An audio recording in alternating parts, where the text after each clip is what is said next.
Cool. All right, for example 7, we started it, we solved for sine theta.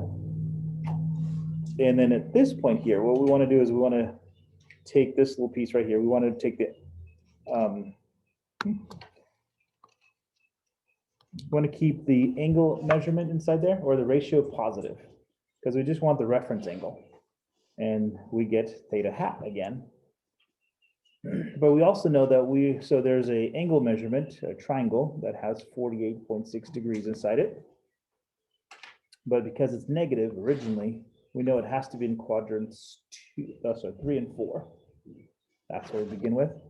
And so in that case, then since we are in quadrant 3 and 4, yeah, we're going to take 180 plus the reference angle. So it's 180 degrees plus our theta hat. Add it up, you should get 228.6. And then this one is in quadrant 4, so it's 360 minus the reference angle, 311.4. Are we good there? Wait, what do you do with the 48.6 again? All right, over here. So in quadrant 4, the formula in quadrant 4 is you're almost at 360 degrees, not quite. So you take 360 minus your reference angle for quadrant 4. And how do you know that it's in Oh yeah, sure, because this little guy is negative, oh, and the sine value is going to be negative here and here. Okay. Yep. Please ask me the questions. That's what we're here for. In A, what is, yeah, can you just zoom in on that a little? Oh yeah, Let's I'll try to be sophisticated and zoom in. see. Is that 228. is that Sorry, 228.6 plus 360K. 311.4 plus 360K. Then K is an integer.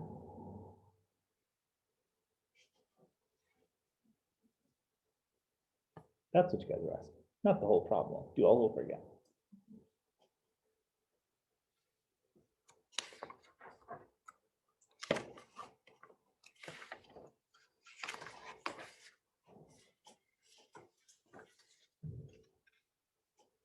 All right, good now, everybody?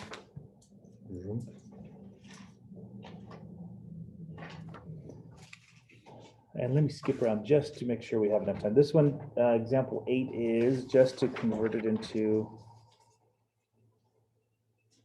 let me see, for us to get through this here. Boom.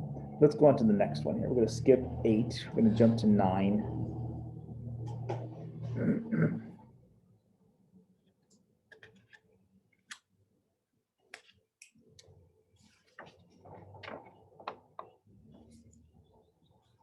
Yeah, just to show you that. So we were finished with the lecture here. Let's say solve A for all radian solutions. For all radian solutions, so we're going to be in radian measurement. So give me all of them in the whole entire universe. Then B, give me just from 0 to 2 pi. This one gets into something called factoring. So notice we have a cosine and a sine inside there. So now we're thinking to ourselves, how do I solve this? How do I solve it so that I at least separate my trig functions?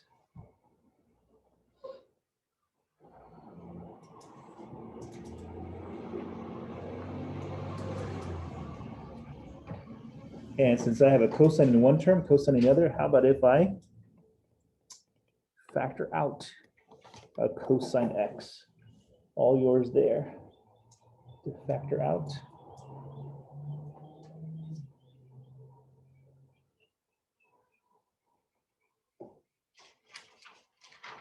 If I factor out the whole thing, I'm left with a 1 minus 2. I think I'm left with sine x. Agreed? Just like factoring from algebra, I have two terms multiplying each other to get to 0. Therefore, I can separate those out. I got that one. When does cosine of x equal 0? Then I also have, when does 1 minus sine x equal 0?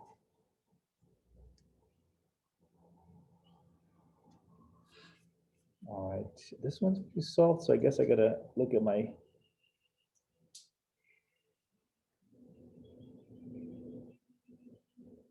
let's see, cosine x is right here and right here, true? So this would be pi over 2. This is 3 pi over 2. The other side needs a little bit of work here, so I don't know. I like to keep my sine trig function on the left-hand side. So how about subtract 1 from both sides, divide through by -2. And I'm looking for, when does sine give me a 1/2? A positive 1/2. Bless you.